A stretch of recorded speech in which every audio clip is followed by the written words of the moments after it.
So I was checking out YouTube this morning and I come across this response video from Your Trigger. And the video she was responding to was from a TikTok creator named, well, I'll just let you see for yourself here. If it's a group of girls and it's one girl that's dark skinned and then the other girl is light skinned, niggas is going for the light skinned bitch. It is what it is. They look better. It's scientifically proven that they look better. If you put 100 niggas in One room with a dark skinned bitch and a light skinned bitch, 99% of the chance, them niggas is going to go towards the light skinned bitch. They don't want the dark skinned bitch. It's low quality, it's weak. Don't nobody want it, they get ashy easier. We want what niggas can't have, the light skinned bitch. The ones that's pretty, the ones that got the light skin, the ones that could do the tattoos and they tattoos show with the color and the ink, and they pretty, they look like Barbie dolls. Those are the ones that we want. We don't want the boogeyman bitch. We just don't want it. So his message is simple. Light-skinned women are better than dark-skinned women. Not prettier to him, not this happens to be the type of woman I date. Better. Okay, we've heard this all before. And of course, once people start criticizing what he said, we get the usual, conversations. There's the people that were insulting him, of course, deservedly so. And then we have, the usual discussion about, people are allowed to have preferences. Men are allowed to like what they like. Nobody owes dark-skinned women attraction. Again, we've heard it all before. And I mean, before TikTok and Instagram and podcast and YouTube, before half the people arguing about this online were even born, and it's old hat at this point. I've been doing a whole colorism series on this topic. It's never ending. Okay. And so I just wanted to do a quick one-off video today about it because I actually need to finish up my next video on my colorism series. But I mean, you can't just, when this pops up. Now, he posted this, I was looking at the date, he posted this late last month, so like the 20 something of July. It was the 24th or 5th or something of July. So fairly recently, this isn't some old video. I guess in internet time is considered, anything older than a week is considered old. Hell, anything older than a day is considered old news. But colorism is never old news because it stays in the spotlight. It's never just in the peripheral. It's never in the rear view. It's right up front, sitting next to us every single time, every day, every minute. And yet, when people like me bring it up and talk about it, or people like Your Triggered brings it up and talks about it, people have an issue, particularly within the Black community. These intra-community issues, whenever someone attempts to speak on them, we get literally shouted down, or we get chastised, or we get told that we're being anti-Black, or we're feeding into white supremacy, or we're helping the white man. It's just all types of foolishness. It's like, we can talk about colorism and we can talk about racism because, again, colorism is the child of racism. I have repeatedly emphasized this in my colorism series, that colorism is the child of racism, and to pretend otherwise is absolutely ridiculous. It's absolutely ridiculous because it is. And at some point, we have to stop pretending that every new example of colorism is some random man saying something stupid on the internet. The internet did not create this color hierarchy, this social hierarchy. It amplified it to the masses. And now we're hearing some of it out loud. Okay, so this video isn't really about this guy, this random dude on TikTok. I don't want to make it about this random dude's comments because that would make the conversation easier to dismiss. And as you see, if you went over there and looked at it on TikTok and you've browsed some of his comments, you'll see things like, who is he? Why do we care what some random TikTok dude thinks? He's ignorant, he's uneducated. Even some people saying that he's just rage baiting, trying to go viral. And all of that could be very well true, but there's something about it also that is very dismissive. And this happens whenever darker skinned black women bring this issue up. And even though we didn't bring this issue up, he did, a darker skinned black man. When we respond to it, people start classifying the men who say these things. They dismiss it as, oh, these are just hood dudes, rappers, criminals, uneducated men, manosphere men. Okay, then explain everybody else. Because versions of this rhetoric have come from successful entertainers that are not rappers. It's come from athletes. It's come from media personalities, wealthy men in everyday professional settings, college educated men, and men sitting in serious academic interviews. Okay? And yes, we know many celebrity men have made ignorant comments, from Kodak Black to A$AP Rocky to Gilbert Arenas, Chris Brown, Kevin Hart, the list goes on. And those men do not occupy the same economic position. They don't have the same education. They don't have the same career. They do not come from one narrow social environment. All of these men, whether they are rappers, other forms of entertainers, athletes, media personalities, wealthy, professional men, college educated men, so on, academics, whatever, they come from different swaths of black life. And I'm not bringing them up to argue that every black man thinks this way. That would be ridiculous. Of course, there's no absolutes. Of course, not all. And it just really annoys me that we have to always put this disclaimer. I'm not saying all. I'm not saying all. Okay, we know this. Anybody with half a brain and two marbles to roll together in their brain, two brain cells, sorry, to roll together. I can't even talk right now. Anyone with half a brain cell knows that it's not all. There's no absolutes. There's no 100% anything except you're born and you die. Those are the only 100% guarantees in life, that you are born and you die. It's as simple as that. Okay. I'm bringing these different men up that have made comments like this because there is an argument I keep hearing that colorist rhetoric among black men is basically a pathology of the lower social class of men, of black men. But the evidence does not support that. The evidence does not support that. And the academic research gets much more interesting than celebrity sound bites. Let's move beyond celebrity. Let's move beyond the amplified voices in this discussion. A 2022 study by Aisha Phoenix and Nadia Craddock interviewed black and mixed race men in Britain specifically about colorism. Now, this is where the conversation gets uncomfortable, because the men in this study described experiencing colorism themselves. They talked about stereotypes and disadvantages attached to their complexion. This is what some of the darker skinned men in the study said. But when the researchers moved into dating and women, a different pattern showed up. Participants overwhelmingly talked about lighter skinned black and mixed race women as highly desirable, and some described those women as status symbols. One participant explained that among some black men, you had not really made it until you had a lighter skinned woman. Another described the ideal woman as having a black woman's body combined with European features. And I don't think I need to explain what he means by European features.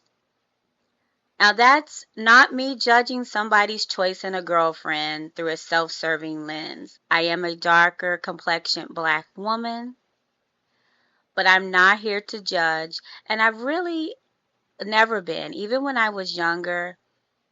If a guy didn't like me because I was darker, okay, well, to the left, to the left. Keep it moving. And I'm not here to say that when you're younger and you haven't fully developed a sense of self, and maybe your self-esteem isn't as solidified in a positive realm as it should be, and you're more impressionable, that those moments don't sting, those moments of rejection for something that you have no control over, and that's the skin you were born in, the features you were born in, the hair texture you was born in. You have no control over that. I'm not saying those things don't sting, and I'm not dismissing young women or even women that age who still feel a sting when they hear things like that. That's not what I'm saying. What I'm saying is those are black men describing the hierarchy themselves. And this is where their preference becomes a much more complicated thing. Because an individual attraction is one thing, right? A group of men describing the same phenotype as a symbol of success is something very different. And we're talking about status, social reward, and one type of black woman being assigned more value. What does that remind us of? And is that not dangerous? Derek Hamilton, Arthur Goldsmith, and William Darity Jr. studied skin shade and marriage among black women. I've talked about this study a couple of times in my Colorism series. And among younger women in their sample, lighter-skinned black women had a measurable marriage advantage. The researchers argued that shortages of highly sought-after black men could increase those men's selection power in the marriage market and create a premium for lighter-skinned women. Another study on attractiveness found that skin tone affected ratings of black women in a consistent direction, with darker complexion associated with lower attractiveness ratings. That does not tell us that every black man prefers lighter women. Research doesn't work that way. But what it tells us is that this hierarchy has measurable consequences. So when somebody says, it's just a preference, it's my preference, I just like what I like. My question is, at what point does a preference stop being dismissed as an individual choice and start becoming important as a social pattern? If millions of completely unrelated people independently arrive at the same preference, and that preference consistently favors the phenotype closest to ding ding ding whiteness, and the people on the losing end experience measurable social penalties, we probably need a better explanation than that's just what people like. And this is the part I really want younger people to understand. Black folks have been talking about this for a very long time. This is nothing new. Zora Neale Hurston wrote Colorstruck in 1926. The entire play revolves around complexion, jealousy, desirability, and the social meaning attached to lighter skin. That was almost a century ago, y'all.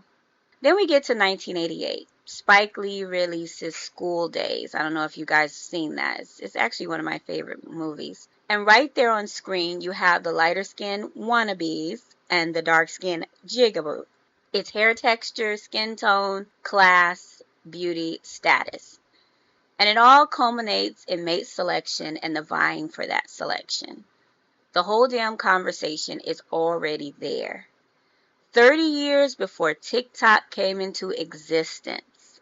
And I think School Days understood something very important. But I also think the movie placed too much of the spectacle on black women fighting each other.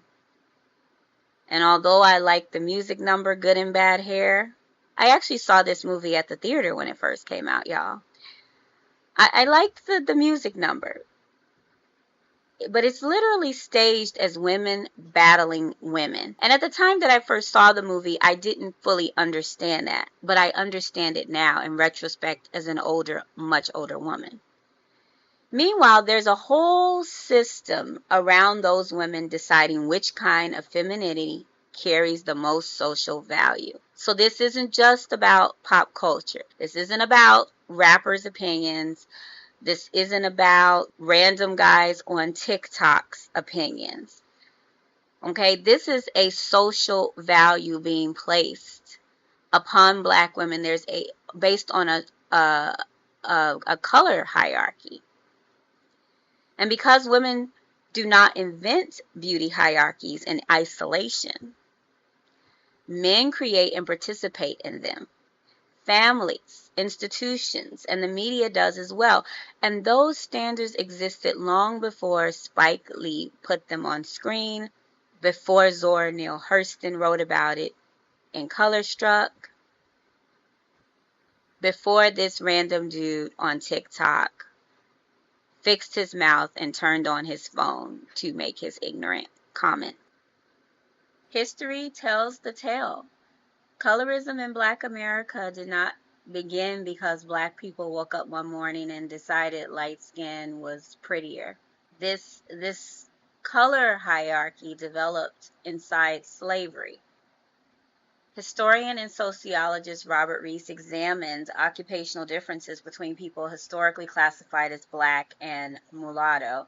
I know that's an outdated term, but for educational purposes, that's what he classified biracial people as at the time. And this was after emancipation. He found that mixed race or lighter classified Black people tended to have higher occupational status in areas where slavery had been more deeply established, particularly where free mixed race people had access to literacy before emancipation. His argument is essentially that a hierarchy created during slavery did not disappear when slavery ended. It adapted to the time. So some of us have heard about the Blue Vein Society and so on. This fits with that. Ellis Monk's work makes the larger point even clearer. Skin tone became one of the ways proximity to whiteness translated into social advantage. Lighter complexion could affect occupation, education, income, marriage, treatment by institutions, and social mobility. That history also involves sexual violence. I hope I don't get dinged for saying that on YouTube, but for academic purposes. A significant portion of the lighter-skinned Black population during slavery came from white ancestry produced through coercive and violent relationships between enslavers and enslaved Black women. I can tell you that directly relates to my family. I am from a Creole lineage, Black American Creole lineage from Louisiana. 3 of my grandparents come from that lineage. And in fact, on my maternal side, our lineage has a direct line through to the Beauregard family of Louisiana. And yes, I'm talking about that Beauregard, who is now the namesake of Camp Beauregard in Louisiana, which is a military base. And I'll have to get into that in another video. I won't get into it right now. So in any case, the hierarchy we're discussing was built inside racism, slavery, and sexual exploitation. It is not something that we need to be celebrating and placing this intra-community caste system or basing a intra-community caste system on. We shouldn't have any intra-community caste system. So this hierarchy was passed down. And that's why I have a problem when people treat colorism as some petty dating dispute Black women invented because somebody did not choose us. I'm not talking about this because I was rejected by some random Black guy or some Black boy when I was in elementary school or high school. There's history behind this, and there are real world consequences outside of dating and marriage. And remember, at the tail end of the Civil Rights era into the Black Power era, Black people were openly challenging European beauty standards, at least publicly. Black is beautiful mattered. Natural hair mattered. The afros came into fashion. Dark skin was being publicly celebrated in ways mainstream American culture had resisted. Scholarship on that era specifically notes that Black power and civil rights aesthetics challenged existing color and beauty hierarchies. And yet, the hierarchy survived. Later research found that complexion continued to predict socioeconomic outcomes even after the civil rights movement. And that's something I keep returning to, because you can change the slogan, Black is beautiful, say it loud, I'm Black and I'm proud. Go from that to something else. You can change hairstyles, and you can change representation. You can even put darker skinned women on magazine covers. We see darker skinned women on Ebony, and we see them on Essence. Remember Jet? Jet used to have Beauty of the Week. I used to see some of the most beautiful Black women in Jet Beauty of the Week. Different shades, beautiful women. And still, even with all that, we still have this underlying valuation system sitting there quietly. Well, I wouldn't say quietly, because social media has definitely amplified the vocalization of it. And that's how social hierarchies like colorism survive. They survive because they change with the times, they adapt. And guess what else changes with the time and adapt? Racism. And people often misunderstand why darker skinned Black women like myself keep talking about this. If colorism only meant some guy doesn't think I'm pretty, doesn't want to date me, I would not be making this video. Who cares, right?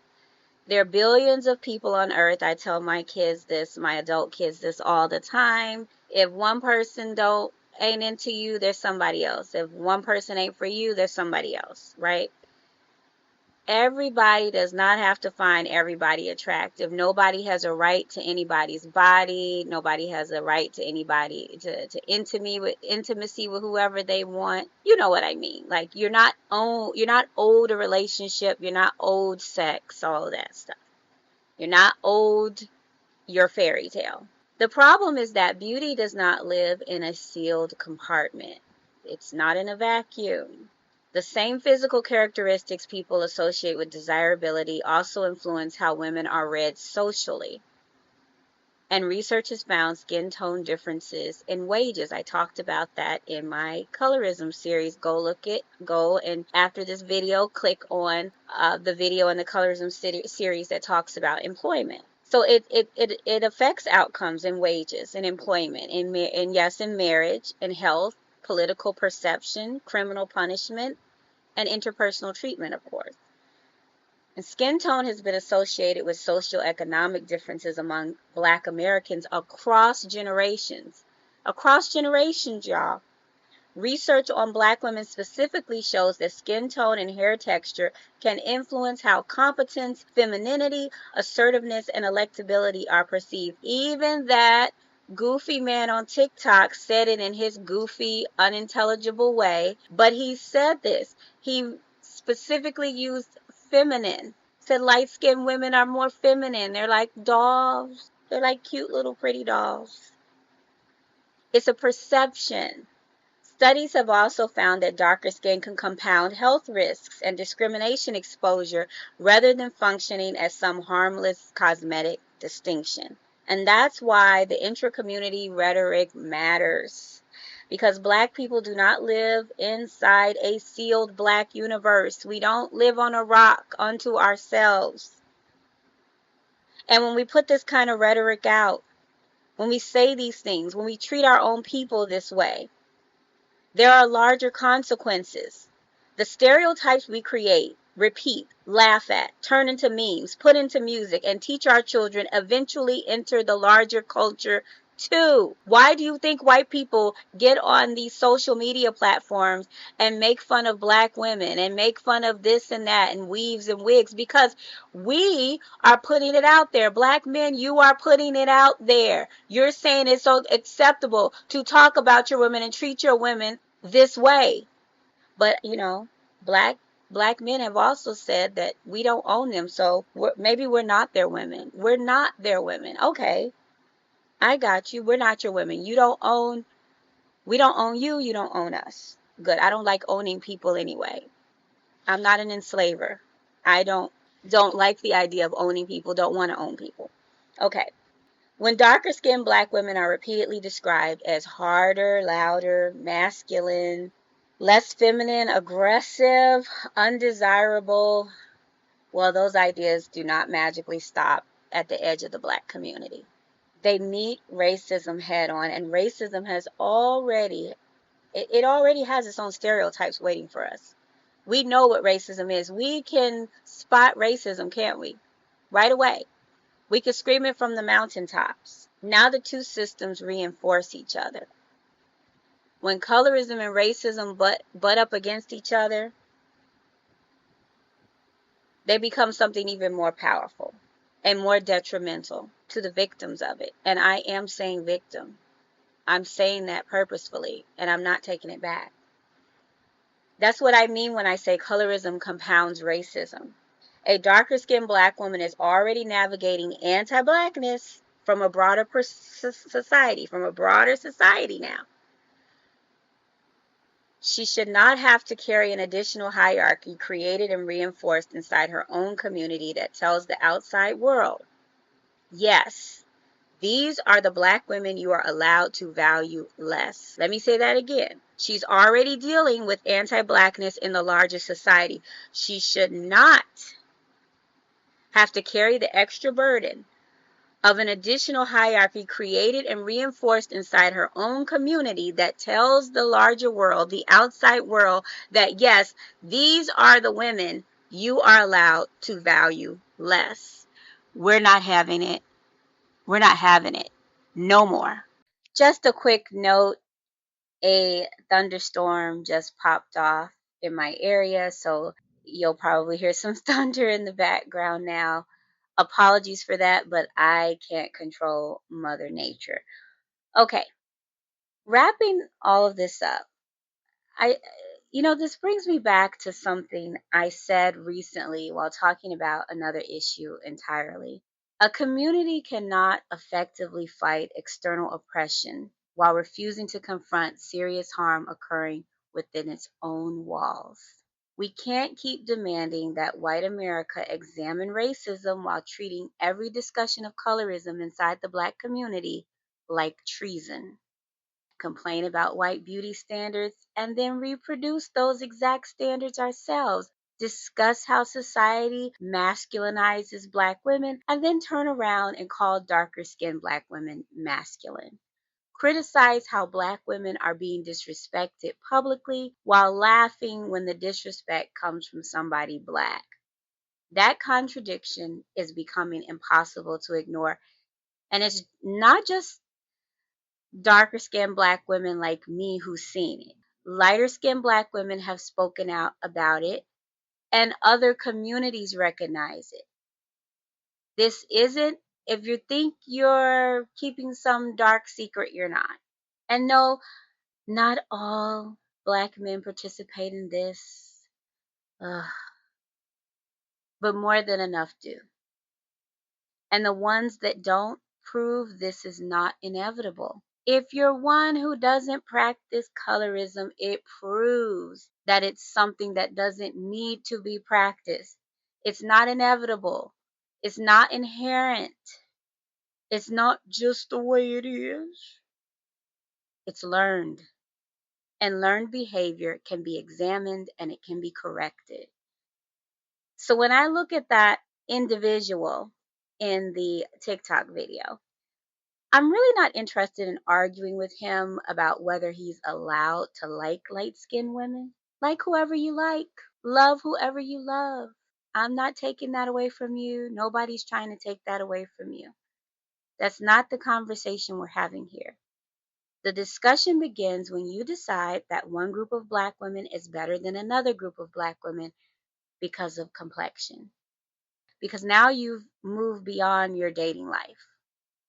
Now we're not just talking about who you choose to allow in your bedroom and who you choose to engage in intimate relationships with or share your life with as far as marriage. You are reproducing a hierarchy, a very old one, that we can trace through slavery, Reconstruction, Jim Crow, the writings of Zora Neale Hurston, Black is Beautiful, school days, hip hop, dating research, to now TikTok. Hey, I rhymed with that.